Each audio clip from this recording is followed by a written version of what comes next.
It's the Ross Tucker Football Podcast. Oh, yeah, it is.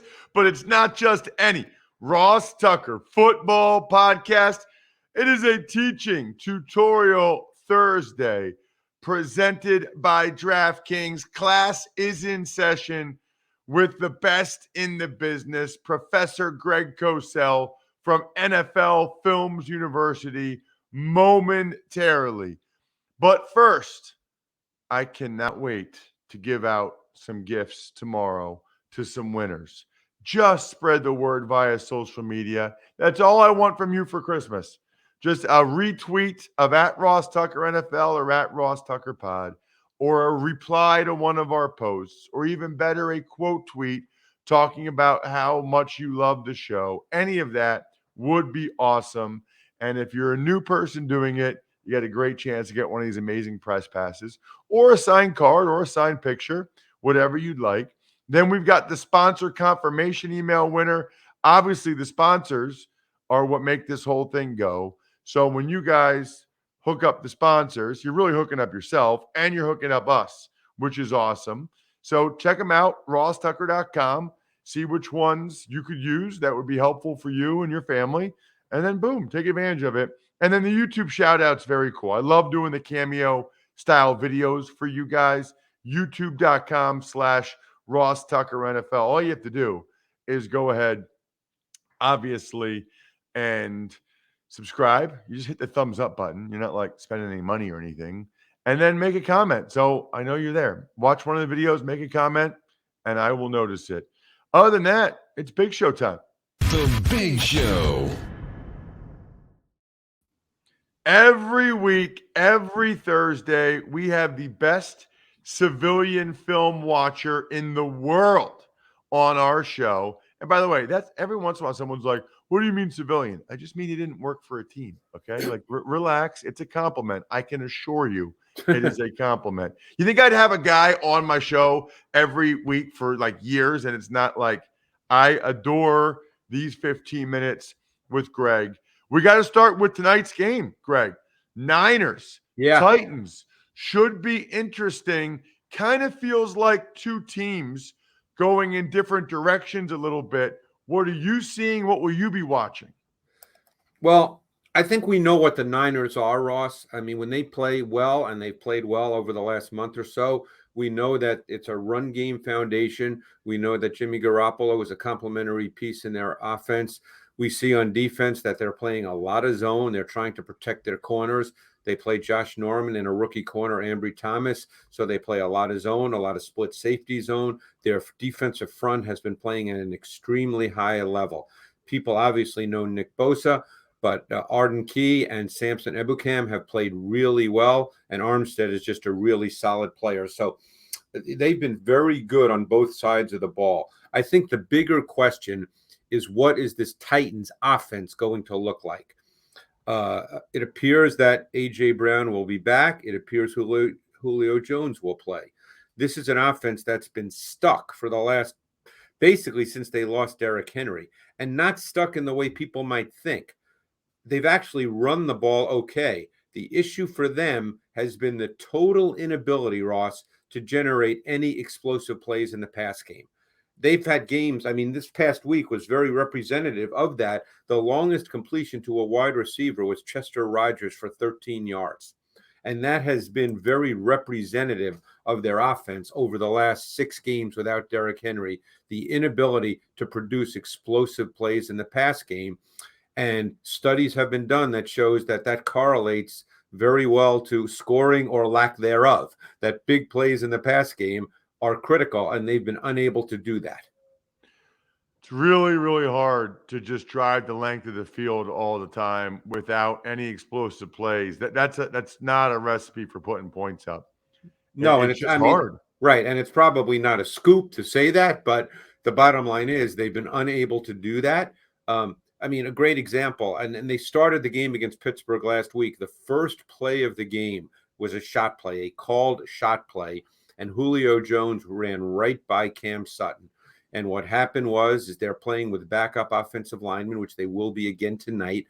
The left guard, Aaron Brewer, was blocking Wormley, the defensive tackle for Pittsburgh, and Hilliard off the play action bumps his left guard Brewer, and Brewer loses leverage on Wormley, and Wormley sacks Tannehill in a heartbeat. So they have a touchdown theoretically because Jones was 5-7 yards beyond Sutton, and it doesn't work because of a sack and kind of a crazy little mistake. Those are the kinds of things that have been happening, but there have been no explosive pass plays. Very interesting. I could kind of see that, but it's nice to hear you verbalize it. What about Greg? Let's get to Saturday's games because they're both good. Christmas Day, we got two good games. We've got the Browns at the Packers. Packers have given up 30 points in a row, 2 weeks in a row, which kind of intrigues me a little bit. What are you seeing from them? From the Packers? Yeah, or Browns, whatever. Just your thoughts on the game. I think that this game will fall on the Browns' ability to move the ball and score because the Packers do score. What I'm about to say is not news, but we almost forget about how good Aaron Rodgers is. He is so good, and he just sees things. He knows where to go with the ball. I mean, last week we saw the Ravens actually design coverages to double Devontae Adams, and they still beat it. And we saw that Valdez-Scantling became a factor because of doubles and brackets on Adams. So we know what this offense is. It's very good. The question to me is the Browns offense. I assume Baker Mayfield will be back. They need to – another team that's really struggling in the pass game. They run the ball pretty well. Nick Chubb is obviously going to have another really fine season. They've got Kareem Hunt. But the pass game has been extremely inconsistent. Baker missed the last game, obviously, but even Baker the last 2-3 weeks prior to that has missed too many throws that he needs to make. I don't want to say routine. That's a tough word in the NFL. But by NFL standards, they would probably be considered more routine than not. And those are throws that he has to make for this offense to really become a good offense on a consistent basis. He's capable of making the throws. It's just he's not been making them. Yeah, I mean, that was certainly what I did their game on Monday night, and it's just the passing game is hard for them. And I know that was Nick Mullins in there, but especially without Jarvis Landry, I think, although he's not necessarily an explosive guy, but it's like Donovan Peoples-Jones, it felt like was there, and Njoku are like their main targets, Greg. Yeah, no, they've been struggling with the pass game, and while their run game is good and can be very, very good, it hasn't been quite at that level to control games, and they're going to need the pass game to be a factor, and it's going to fall on the quarterback. I mean, it's always easy to say you don't have great weapons. That's easy. Then it becomes incumbent upon the coaches and the quarterback. The coaches need to design pass game schemes that presents throws, and then the quarterback needs to execute those throws. Let's talk Colts and Cards. Saturday night, huge game for both these teams. Obviously, the Cardinals really struggled against the Lions. The Colts still running the ball. Your thoughts on that game? Well, I don't want people to, fall off their chairs or wherever if they're listening to this, but I actually kind of loved watching the Lions defense versus the Cards offense this week because the Lions are a team obviously not going anywhere. And clearly Dan Campbell and Aaron Glenn said, you know what? Screw it. Let's just be really aggressive on defense. I know we're playing guys out of position. I know we're playing guys who haven't played much before because of injuries and COVID. But you know what? Let's be aggressive. Let's blitz. Let's play man coverage. And the Cards had a hard time with it. The Cards never got into any rhythm whatsoever. Murray missed some throws that he normally might make. So that'll be interesting on that side of the ball. The other side, we know what the Colts are. They're going to run the ball. And I have to tell you, the Cards have struggled a bit in the run game in recent weeks. They're going to line up in their base, which is a 5-2 front. Okay, they will have 5 on the ball and 2 stacked backers. At times, they will have 6 on the ball. So they will line up to do whatever they can to take away Jonathan Taylor. Carson Wentz will have to make some throws. He obviously did not have a good game the other night. It, fortunately for them, was not needed. But for the most part, Wentz has been pretty solid this year. So it'll be interesting to see how the Cards handle the run game with Taylor. Yeah, really, really looking forward to that one for all the reasons you mentioned. It's not a big game, but I feel like I just need to get your thoughts.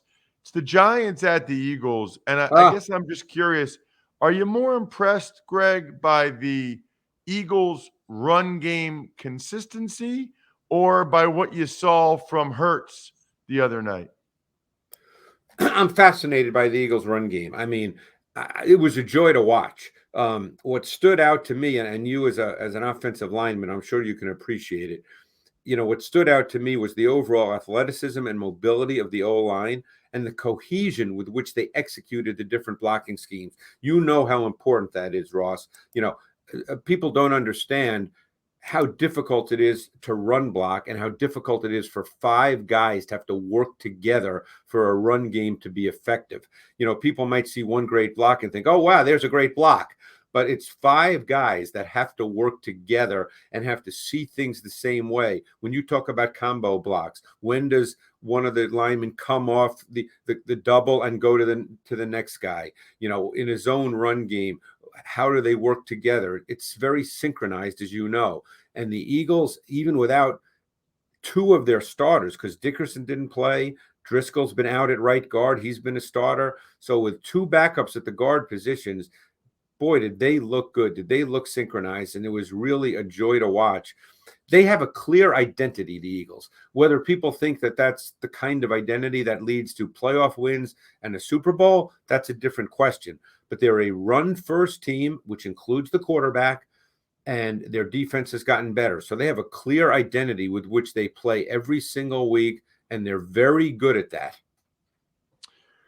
Rams, Vikings, another big one, almost like the Colts and the Cards. Huge for both teams. What will you be looking for there? Boy, there's so many factors in this game. I think we know that the Vikings offense starts with Dalvin Cook. That's not news either, but he is the velocity and the play speed, the vision, velocity, and play speed of Cook could well be the best in the NFL. I mean, this guy is, when you see him hit the hole with that velocity, Ross, and then the play speed, it's absolutely remarkable. He is a big time runner. That's where their offense starts.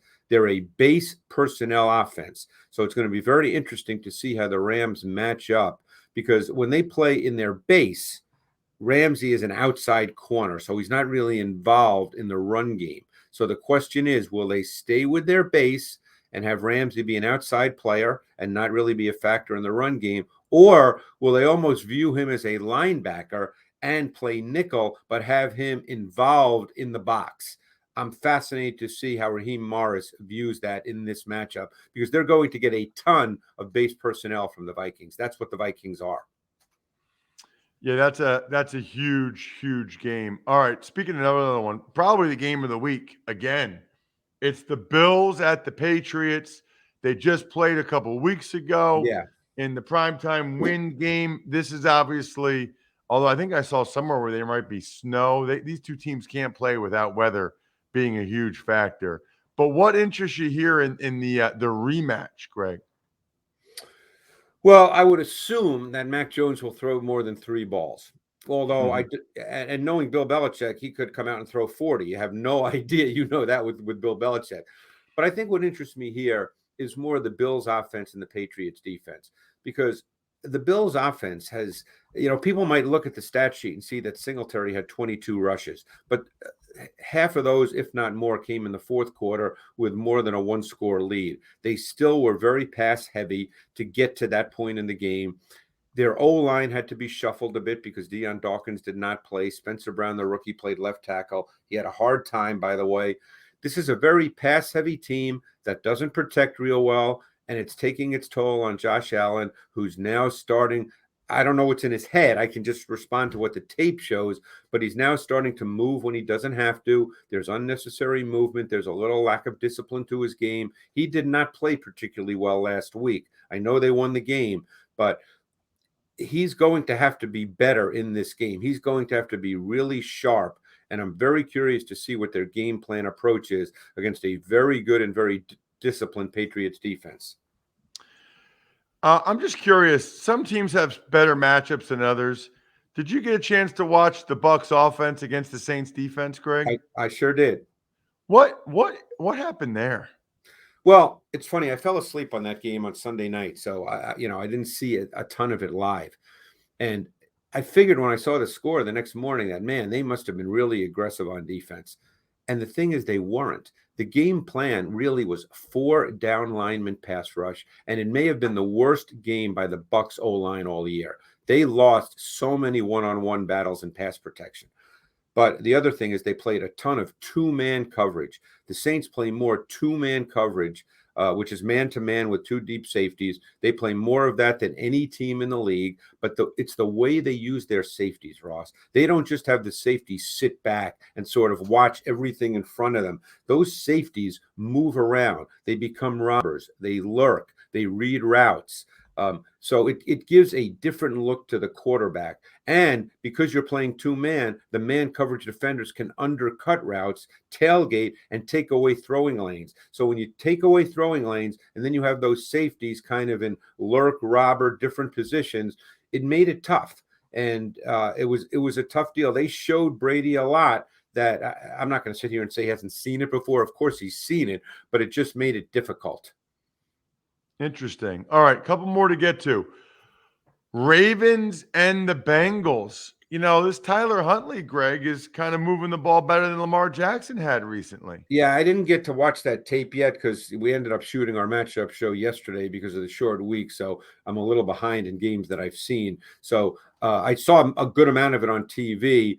I would say this, just from TV. I could be wrong, but there seems to be a little more rhythm to their pass game with Huntley than with Lamar. Lamar gives you, obviously, that dynamic movement element. Huntley's not a bad mover, obviously. No one's Lamar. But there seems to be, just from TV watching, a little more rhythm to their pass game.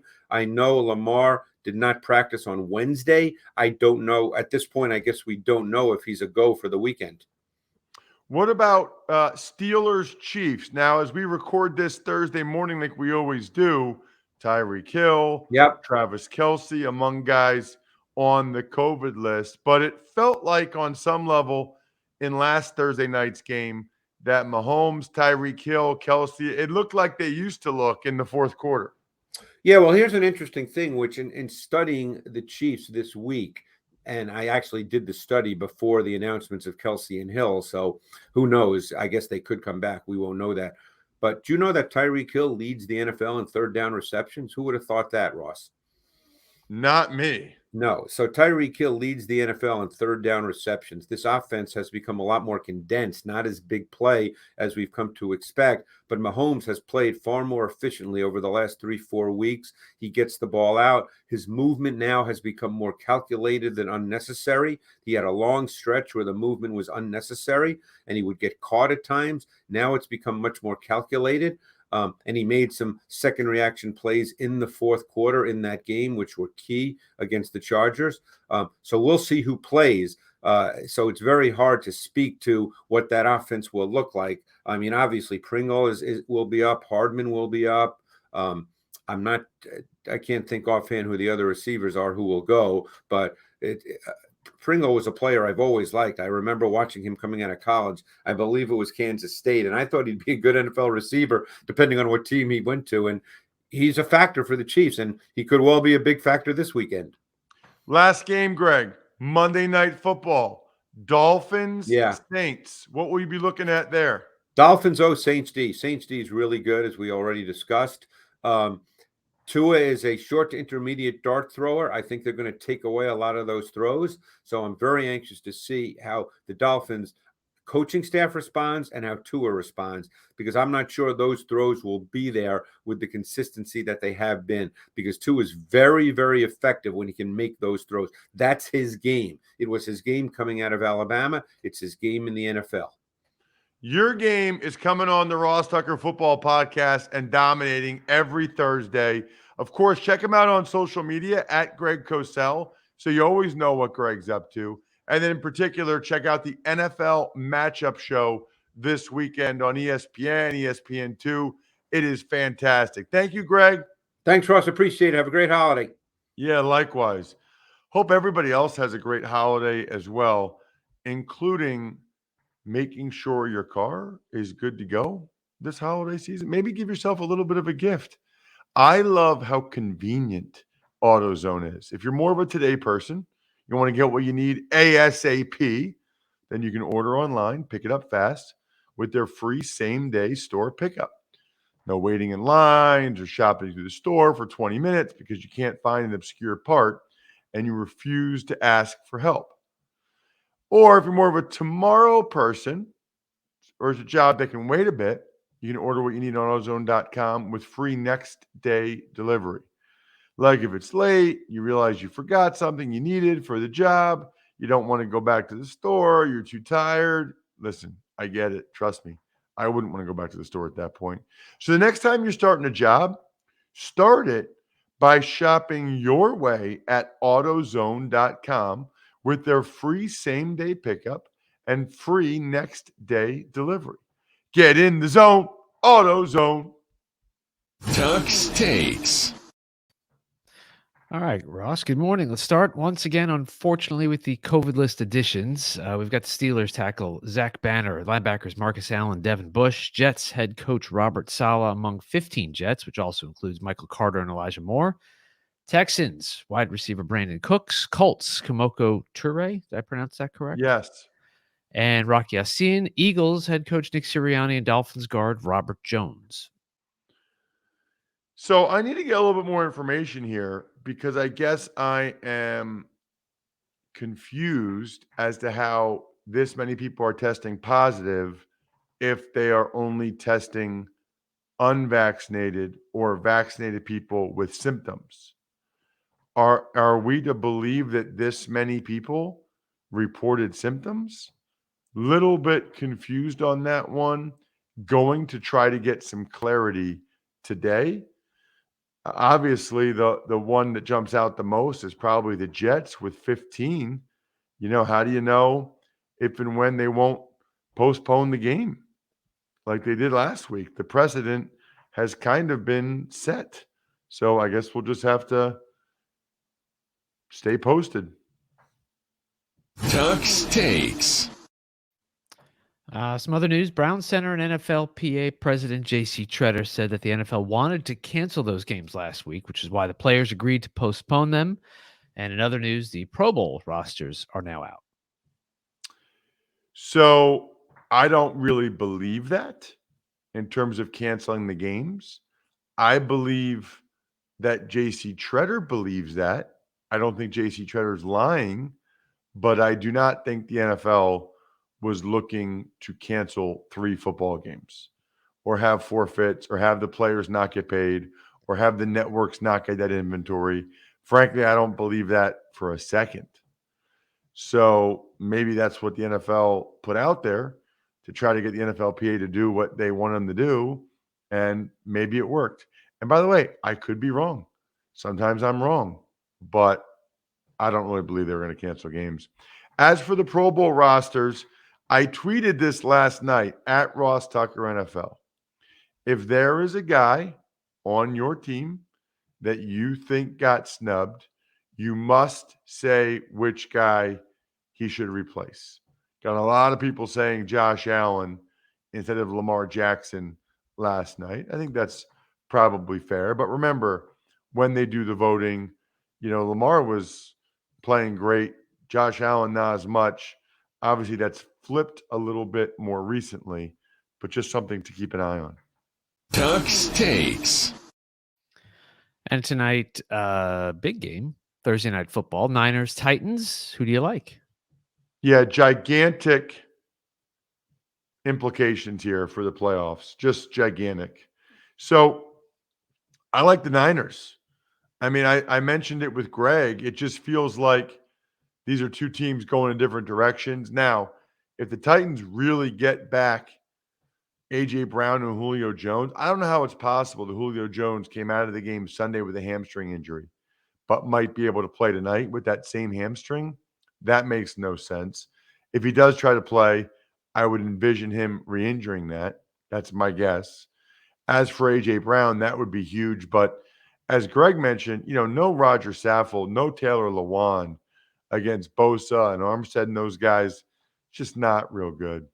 And the way the Niners are playing, I like the Niners. Probably a close game, probably like 20-17. I don't think they put up a lot of points. Somewhat similar, I would say, to the Titans' loss to the Steelers. I'll go 20-17, 49ers in that one. I'd be decently surprised, I think, if they lost that game, but you never know. Overcoming the odds, rewriting the playbook, delivering under pressure. The MVPs of small business lead their teams to victory all year long. Visa is proud to provide playmakers everywhere with more tools to help grow their business and help them achieve even greater success. Because the more people we can empower, the more we all win. Visa, a network working for everyone. Let's do an email, Bri. Ever wanted to ask an NFL player a question? Well, here's your chance. It's time to Ask Ross. Email address, ross@rosstucker.com. One of my favorite parts of the show. Love the interaction with you guys. Love the questions that you ask that I wouldn't come up with myself. I'm not that creative. And I love when you take advantage of a sponsor. What do you got, Brian? And I love when we get email questions from Australia. And this one is from Anthony. My question: what in the heck does Roger Craig have to do to get into the Hall of Fame? I know you're not a voter, Ross, but come on. While his numbers may not be what they are circa 2021, they were the benchmark of that era, and he was much of an integral part of that Bill Walsh West Coast offense. Craig changed the way the position was played and showed that running backs can kill you on the ground or out in the flat. In short, he was Marshall Faulk before there was Marshall Faulk. And the fact that he isn't in the Hall of Fame, given his part in creating that 49er dynasty, in my humble opinion, is a crime. As an O-lineman that knows the game of what goes into RB play, screen passes, and setting up the receiving game, what are your thoughts? Best from Australia. Thanks to you and Brian for all your work and keeping us informed and entertained. That is from Anthony. Two amazing things from Anthony. Number one, he sent his mom a 1-800-Flowers bouquet, which is awesome. And number two, he actually sent a shirt of him like at a zoo kissing an emo, or a picture of him at a zoo with a Ross Tucker podcast shirt on. That was to get in the league in the fantasy league a couple of years ago, right? Yes, I think so. It was incredible. Absolutely incredible. Anthony, I think Roger Craig has a good argument. Really good argument. But I think Ricky Waters, another Niners running back who caught the ball a lot, does too. He played for the Eagles in Seattle. It is hard to get into the Hall of Fame. That's what it is. And honestly, with some of these guys coming out now, I don't know. I kind of feel like LaShawn McCoy and Marshawn Lynch, Frank Gore might have better opportunities than Roger Craig and Ricky Waters. And that if it was going to happen for those guys, it kind of already would have. It's a fair question, though. And I do think Roger Craig was ahead of his time because I think Bill Walsh was ahead of his time. Shout outs to Pizza Boy Brewing, Sporticulture, Vision Comics with an X, HumanHeadNYC.com, and SteakhouseSports.com. Picks Friday tomorrow, recapping what should be an awesome game as well. And I'll give you my holiday wishes and sentiments tomorrow as well. I think we're done here. Thanks for listening to the Ross Tucker Football Podcast. Make sure to also subscribe to the Fantasy Feast, Even Money, Business of Sports, and College Draft. All available at Apple Podcasts, rosstucker.com, or wherever podcasts can be found. A lot of times on the show, I mentioned DraftKings. Here's what you need to know. You got to be 21 or older, New Jersey, Indiana, or Pennsylvania only. New customers only. Restrictions apply. See DraftKings.com/sportsbook for details. Gambling problem, call 1-800-GAMBLER, or in Indiana, 1-800-9-WITH-IT. By the way, if what I was talking about included a deposit bonus, doesn't always, sometimes it does.